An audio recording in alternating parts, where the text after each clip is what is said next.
మాజీ మంత్రివర్యులు, పార్లమెంట్ సభ్యులు, శాసనసభ్యులు, పార్లమెంటు మాజీ ఫ్లోర్ లీడర్ అంటే ఆయన అన్నీ చెప్పుకున్నాడు. అలాగే ఇంకా ఇంకోటి వదిలేశాడు, పార్టీ అధ్యక్షుడు, కాంగ్రెస్ పార్టీ. ఇన్ని పదవులు చేసినటువంటి తోట నరసింహ గారు ఓ ప్రెస్ మీట్లో మాట్లాడుతూ, నేను పదవులు మారినటువంటి మనం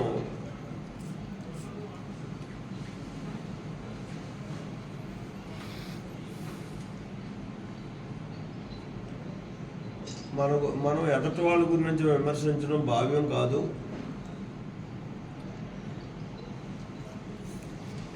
అన్నదాన్ని పురస్కరించుకుని నా మీద వ్యక్తిగతంగా, అంటే వ్యక్తిగతం అని కూడా కాదు, రాజకీయ సంభాషణ చేసినటువంటి పరిస్థితి. ఆయన అందులో పార్టీ మారడంలో నేను నిజాయితీతో కూడుకున్నటువంటి మార్పు చేశాను, మీరు ఒక పార్టీలోనికి ఇంకో పార్టీలోకి వచ్చారు అని చెప్పి మాట్లాడినటువంటి వాస్తవం. నేను చెప్పిన దాన్ని నేను కాదను, ఎందుకంటే నేను పార్టీలో నెగ్గాను. నెగ్గిన తర్వాత నన్ను నెగ్గించినటువంటి ప్రజలకి న్యాయం చేయడం కోసం, అందులో నాకు ఆనాటి ముఖ్యమంత్రి చంద్రబాబు నాయుడు గారితో గతంలో ఉన్నటువంటి సాన్నిధ్యాన్ని పురస్కరించుకుని నేను ఆ పార్టీలోకి వెళ్తే నా నియోజకవర్గ ప్రజానీకానికి న్యాయం చేస్తాను అని చెప్పి పార్టీ మారిన వాటి మాత్రం వాస్తవం. మారినట్టుగానే న్యాయం కూడా చేశాను. అప్పుడు కూడా ఏదో నాతోటి పాటు ఎంపీగా ఉన్నాడు. ఎంపీగా మాత్రం ఏనాడు కూడా నాకు అభివృద్ధిలో సహకరించినటువంటి పరిస్థితి లేదు.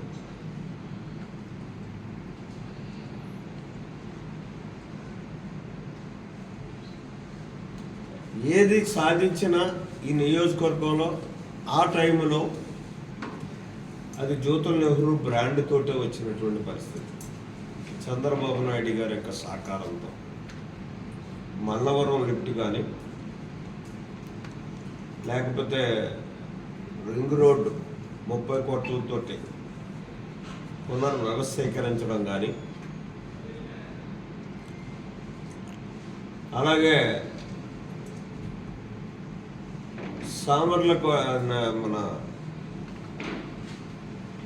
సామర్లకోట బాక్వరం రోడ్డు దాన్ని సుమారు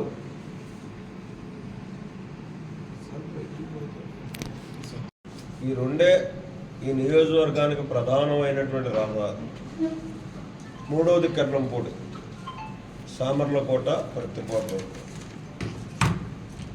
ఎప్పుడు ఈ 3 రోడ్లు కానీ నేషనల్ హైవే అలాగా ఉంటుంది కాబట్టి ఈ 3 రోడ్లని మనం ఇచ్చేస్తే బ్రహ్మాండమైనటువంటి రవాణా సౌకర్యాన్ని ప్రజలకు ఇచ్చడం. అది అభివృద్ధి అన్నదంటే.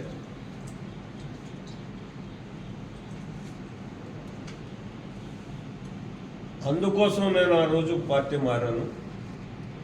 మారిన దానికి ప్రతిఫలంగా సుమారు 350 కోట్ల రూపాయలు సిమెంట్ రోడ్లు అయితేనే కాదు. ఆయన చాలా ఈజీగా చెప్పాడు సిమెంట్ రోడ్ల గురించి. ఎవడన్నా వేస్తాడు, ఎంపీటీసీ వేస్తాడు, ఎంపీపీ వేస్తాడు, జడ్పీటీసీ వేస్తాడు, పంచాయతీ సర్పంచ్ వేస్తాడని చెప్పేసి మంత్రికి ఏం చేశాడు. ఆయన నిధులు ఎక్కడికి వెళ్తాయి, ఎక్కడి నుంచి ఎవరు తెస్తారు? ఆ రోజుల్లో దానికి మ్యాచింగ్ గ్రాంట్ గవర్నమెంట్ ఇచ్చేటటువంటి చంద్రబాబు నాయుడు గారు ఇచ్చేటటువంటి ప్రతి మ్యాచింగ్ గ్యారంటీని ఇక్కడ ఎన్ఆర్జీసీతో లింకప్ చేసి ఏదైతే మనకి ఎన్ఆర్జీసీలో పెట్టుకోవడానికి అవకాశం ఉందో దాన్ని లింకప్ చేసి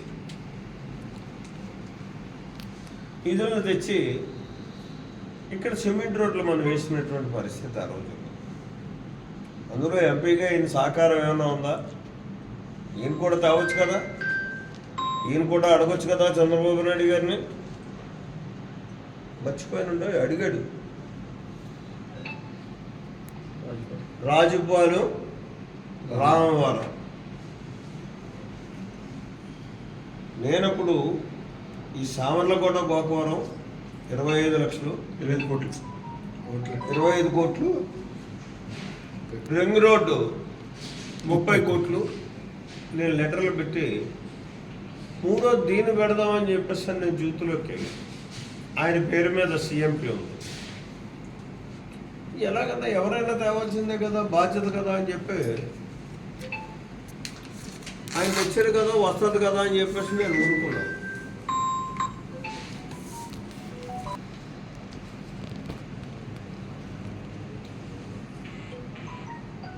అది ఏమైపోయిందో తెలదు, ఎక్కడికి వెళ్ళిందో తెలదు. పర్సు చేయక చివరికి ఎన్నికల టైంలో నాబార్డుకి వెళ్ళింది. తర్వాత మన గవర్నమెంట్ పోయింది. ఆ పార్టీలో చివరి వరకు 5 సంవత్సరాలు పూర్తి వరకు ఉన్నాను నేను. ఆ రకంగా వచ్చి లాస్ట్లో కొన్ని రాజకీయ సమీకరణలు జరుగుతూ ఉంటాయి. ఎక్కడ దేశంలో ప్రతి పార్టీలో జరుగుతాయి, ప్రతి రాజకీయ నాయకుల జరుగుతూ ఉంటాయి. ఆ రకంగా జరిగినటువంటి నేపథ్యంలో వైఎస్ఆర్ కాంగ్రెస్ పార్టీలో 2019 ఎన్నికల ముందు జాయిన్ అయ్యాను. ఎన్నికలు అయిపోయిన తర్వాత కాదు, ఎన్నికల ముందు జాయిన్ అయ్యాను. జగన్మోహన్ రెడ్డి గారు నా మీద ఉన్న అభిమానంతో మాకు పెద్దాపురం టికెట్ ఇచ్చారు, నా సతీమణి వాణికి. ఆవిడ స్వల్ప ఆధిక్యత ఉమ్మడం 2014లో వైఎస్ఆర్ కాంగ్రెస్ పార్టీలో నెగ్గారు. నేను అప్పుడు ఎంపీని తెలుగుదేశంలో. మీరు వైఎస్ఆర్ కాంగ్రెస్ పార్టీలో నెగ్గారు. నెగ్గి జగన్మోహన్ రెడ్డి గారు మీకు ఒక floor leader, deputy floor leader కూడా ఇచ్చారు. ఆయన పక్కనే కూర్చోబెట్టుకున్నారు పాపం. మీరు ఆయనకి వెన్నుపోటు పడిసి తెలుగుదేశంలోకి సంవత్సరం తర్వాత ఎప్పుడో జాయిన్ అయ్యారు. మీరు జాయిన్ అవ్వడానికి చంద్రబాబు నాయుడు గారు ఢిల్లీలో, నేను పార్లమెంట్ మెంబర్గా ఉంటే ఆయన ఢిల్లీ వచ్చినప్పుడు నన్ను ప్రత్యేకంగా అడిగారు. ఆయన నెహ్రూ గారు వస్తానన్నారు, చేర్చుకుందామా నరసింహ గారు అని అడిగాడు ఆయన. నేను ఆ పార్టీ ఫ్లోర్ లీడర్ కాబట్టి నన్ను అడిగారు ఆయన. చేర్చుకుందాం సార్, తప్పే ఉంది, మీరు ఏదంటే ఏ నిర్ణయం తీసుకున్నా దానికి కట్టుబడి ఉంటాం, పార్టీ ఏ నిర్ణయం తీసుకున్నా కట్టుబడి ఉంటామని చెప్పడం కూడా జరిగింది. ఆ రూపేణ అప్పుడు ఇన్ఛార్జ్గా ఉన్నటువంటి జ్యోతుల చంద్రబాబు గారి దృష్టిలో కూడా పెట్టి మీ యొక్క రాకని స్వాగతించాం. అప్పుడు మీరు వచ్చారు ఎలక్షన్ అయిపోయిన తర్వాత. అది ఒక రకమైన ఉద్దేశంతో వచ్చారు, ఏదో జరిగింది పని. ఆ రకంగా మీరు పార్టీలోకి వచ్చారు. మీరు నేను కూడా, నేను ఎంపీగా మీరు ఎమ్మెల్యేగా కలిసి తిరిగాం, పనులు చేసుకుని వెళ్ళాం. ఆ రకంగా మీరు ఆ పార్టీలోకి వచ్చారు, తెలుగుదేశంలోకి వచ్చారు. మన తెలుగుదేశం పోటీ చేశారు, నెగ్గారు. మీరు ఆ రకంగా మీరు 5 పార్టీలు మారారు. కాంగ్రెస్, తెలుగుదేశం, ప్రజారాజ్యం, మళ్ళీ వైఎస్ఆర్ పార్టీ, మళ్ళీ తెలుగుదేశం. 5. నేను కాంగ్రెస్, తెలుగుదేశం, వైఎస్ఆర్, అంతే.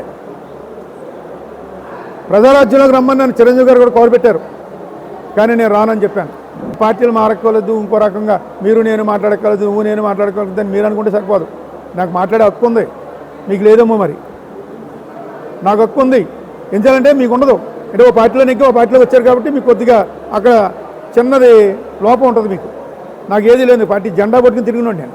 నెగ్గొచ్చు వాడొచ్చు వేరే విషయం. పార్టీ నెగ్గిన తర్వాత వచ్చినోడికి, పార్టీ ముందు ఎలక్షన్ ముందు వెళ్ళినోడికి చాలా తేడా ఉంటుంది. అది ఆ రకంగా మీరు చేశారు, నేను చేయలేదు. అలాగే మరి ఇంకా చాలా మాటలు మాట్లాడారు. అభివృద్ధి ఏం చేస్తావు నువ్వు అంటున్నారు. చూపించండి. ఏదో సిమెంట్ రోడ్లు కాదు, సిమెంట్ రోడ్లు ఎవరైనా వేస్తారు. గ్రామాల్లో గ్రామ సర్పంచ్ వేస్తాడు, మండల ప్రెసిడెంట్ వేస్తాడు, ఒక జడ్పీటీసీ వేస్తాడు, ఒక ఎమ్మెల్యే వేయచ్చు, లేకపోతే ఎవరైనా వేయచ్చు, ఒక ఎంపీ వేయచ్చు సిమెంట్ రోడ్లు అన్నది. కానీ ఒక శాశ్వతంగా ఉండేటువంటిది ఏదైనా సరే, ఈరోజు నేను చెప్పగలను శాశ్వతంగా జగ్గంపేట నియోజకవర్గంలో ఏం చేసామన్నది. ఈరోజు గతంలో జగ్గంపేట డిగ్రీ కాలేజీ ఉందా? మీరు అప్పుడు 2 సార్లు నెగ్గారు ఎమ్మెల్యేగా, ఎందుకు తేలేపోయారు డిగ్రీ కాలేజీ? నేను తెచ్చాను డిగ్రీ కాలేజీని, గర్వంగా చెప్పుకోగలను. రాజశేఖర రెడ్డి గారు, దివంగత రాజశేఖర రెడ్డి గారికి జగ్గంపేట డిగ్రీ కాలేజీ తెచ్చిన వాడి తోట నరసింహం కాదంటారా మీరు? ఏం చేశాను మీరు అంటారండి నన్ను? మీరు నన్ను అన్నా ఏం సరిపోరో. మీరు ఏదో సీనియర్ నాయకులు అనుకోవచ్చు, మీకు మీరు అనుకోవచ్చు, మేము కూడా అనుకోవాలి, ప్రజలు కూడా అనుకోవాలి, మీ పక్కన ఉన్న వాళ్ళు అనుకోవచ్చు మా జ్యోతిర్లింగం గారు చాలా సీనియర్ అని. దేంట్లో సీనియర్? వయసులో సీనియర్ ఏమో మీరు. మీకంటే ఎక్కువ పదవులు చేసినాను నేను. ఎంపీ చేశాను, ఫ్లోర్ లీడర్ చేశాను, రాష్ట్ర మంత్రి చేశాను నేను. 2 సార్లు ఎక్కాను ఎమ్మెల్యేగా. అవన్నీ తీసుకుంటే అన్నీ వస్తాయి. కానీ వాస్తవాలు మాట్లాడుకునే విధానం చూసుకుంటే నేను చేసిన కార్యక్రమాలు అవి. డిగ్రీ కాలేజీ తీసుకొచ్చాను జగ్గంపేటకి, కాదంటారా మీరు కానీ మీ నాయకులు కానీ జగ్గంపేట ప్రజలు కానీ? ఈరోజు చక్కగా బిల్డింగ్లో కట్టుకుని చదువుకుంటా ఉన్నారు పిల్లలు. నేను తీసుకొచ్చిన డిగ్రీ. మీరు తెచ్చా కొబ్బరికాయ కొట్టించారు అప్పట్లో తాళ్ళూరు దగ్గర, తాళ్ళూరు లిఫ్ట్ దగ్గర మీరు కొబ్బరికాయ కొట్టారు. ఆ కొబ్బరికాయ కొట్టిన ఫలితమే ఈ రోజు వరకు కూడా పనిచేస్తుంది తాళ్ళూరు లిఫ్ట్. మీ దగ్గర కూడా అది గుద్దుబండ కింద ఉంది. ఇప్పుడు మీ చేయవలసిన బాధ్యత కూడా మీ మీద ఉంది. తాళ్ళూరు లిఫ్ట్ ఆగిపోయింది, మీరు తెచ్చిస్తామంటున్నారు, మీ వాళ్ళు టెండర్లు పిలిచేసారంటున్నారు. చేయండి, మంచిదే. నీరు ఇవ్వండి. గత సంవత్సరం ఇవ్వలేదు, అంతకన్నా ముందు సంవత్సరం ఇవ్వలేదు సకాలంలో రైతులకి సాగునీరు, గోదావరి జలాలు. ఇప్పుడైనా ఆ సాగునీరు, ఆ తాళ్ళూరు లిఫ్ట్ని బాగు చేసి నీరిచ్చే గోదావరి జలాలు ఇవ్వండి మన ప్రాంతానికి. అందులో ప్రభుత్వం ఇచ్చినటువంటి ఈ కార్యక్రమాలు కాదు నేను చెప్పేవి. నేను ప్రత్యేకంగా ప్రభుత్వంతో అడిగి తెచ్చినటువంటి కార్యక్రమాలు. అటువంటి మీరు ఏదైనా ఉంటే చూపించండి. ఈరోజు నియోజకవర్గంలో అభివృద్ధి చేశారంటారు, ఏం చేశారు? సిమెంట్ రోడ్డు వేస్తే సరిపోయిందా? మీ నాయకులు గదిని రాళ్ళ మీద మీ ఫోటోలు పెట్టుకుని ఓపెన్ చేసుకుంటే సరిపోద్ది అనుకుంటున్నారా? ఆ రకంగా 3 లిఫ్టులు తెచ్చాను. తాళ్ళూరు లిఫ్ట్ అనేది ప్రభుత్వం డిజైన్లో ఉన్నటువంటిది. గోదావరి నుంచి వచ్చేటువంటి ఆ యొక్క మీరు తెగే వరకు లాగితే తెగుతుంది. మేము కూడా దాన్ని చూపించవలసి వస్తుంది. ఏదో కామకుంటున్నారులే, ఏం చేయలేరు అనుకుంటే మాత్రం కరెక్ట్ కాదు. అది ఏదో మాట్లాడేస్తాం, మాకు అధికారం ఉందంటే మాత్రం కుదరదు. మేము అధికారంలో ఉన్నప్పుడు చాలా చేయొచ్చు, కానీ చేయలేదు. నేను అధికారంలో ఉన్నప్పుడు చేయాలనుకుంటే చాలా చేతును. చాలామంది ఎక్కడికి వెళ్తురు. అన్ని పదవులు చేశాను నేను. నా ఒక పార్టీ అంతా కూడా, ఒక రాష్ట్రం అంతా, నా గ్రిప్లో ఉండే జిల్లా అంతా కూడా ఆ రోజుల్లో. అయినా సరే ఎప్పుడు మీద కక్షాదింపు చర్యలు చేయలేదు, కవింపు చర్యలు చేయలేదు. ప్రజలకు అవసరమైనటువంటి పనులు చేసుకుని వెళ్ళాం తప్ప నేను కానీ మా కార్యకర్తలు కానీ నాయకులు కానీ జగ్గంపేట నియోజకవర్గంలో ఎవరిని కూడా కక్షాదింపు చర్యలు చేయలేదు. అప్పట్లో మీరు చాలా చేసేవారు, మన్నయ్య వెంకటాచలం గారి టైంలో. అవన్నీ గుర్తుపెట్టుకుని మేము చేయొచ్చు, కానీ చేయలేదు మేము. నాకు తెలిసి ఎక్కడెక్కడ ఏం చేశారో, కానీ ఎప్పుడు చేయలేదు నేను. ప్రజలు మనకు ఓట్లు ఇచ్చి నెగ్గించారు. ప్రజలు సేవ చేయాలనుకుని రాజశేఖర రెడ్డి గారి ద్వారా అనేక కార్యక్రమాలు చేసుకుని వెళ్ళాం. నాకు తెలుసు ఏమైనా ఉందండి ఇక్కడ. ఇప్పుడు ఏదో చెప్తున్నాను, గోకారులో అదేంటంటే ఒకటి కాపు కళ్యాణ మండపానికి ఏదో ఫౌండేషన్ వేశారు. అది అతిగతి లేదు, అలాగే ఉండిపోయింది. గతంలో జగన్మోహన్ రెడ్డి గారు మొన్న అనేక కార్యక్రమాలు చేశారు. హాస్పిటల్ ఇచ్చారు, జగ్గంపేటకి 30 బెడ్డెడ్ హాస్పిటల్ ఇచ్చారు, నిర్మించుకోవడం జరిగింది. అనేక రకాల కార్యక్రమాలు చేశారు గత సంవత్సరంలో, గత ప్రభుత్వంలో. అవన్నీ ప్రభుత్వపరంగా జరిగినటువంటి కార్యక్రమాలు. కానీ ప్రత్యేకంగా నియోజకవర్గం కోసం తెచ్చినటువంటి కార్యక్రమాలు, నియోజకవర్గ అవసరాలు దృష్టిలో పెట్టి తెచ్చినటువంటి కార్యక్రమాలు